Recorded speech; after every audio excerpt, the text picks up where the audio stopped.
Getting your lawn into great shape for summer starts now.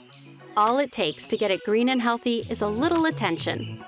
Follow along as we show you some quick steps on giving your lawn some love. Here's how. First, clear out anything that gets in your way. Then, let the dethatching begin. It gets rid of all the stuff that's preventing sun and nutrients from reaching your grass.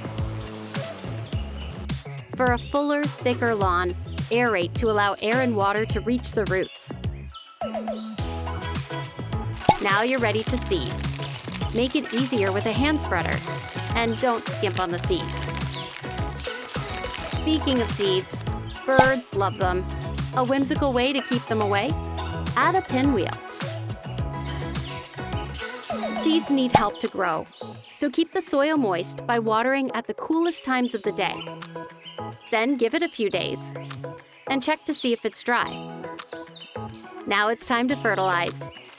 Fertilizing is quick, easy, and super important for gorgeous green grass. The great thing about spring, plenty of rain to nourish your lawn. Grow, grass, grow. Once it gets to at least 2 inches, you can fire up that mower. Finally, give your patch of grass a trim along the edges for a nice, clean look. With the right products and a little time, you'll have a luscious green lawn you can enjoy all spring and summer long. If you want to see more videos like this, don't forget to like and subscribe. For more information, visit homehardware.ca.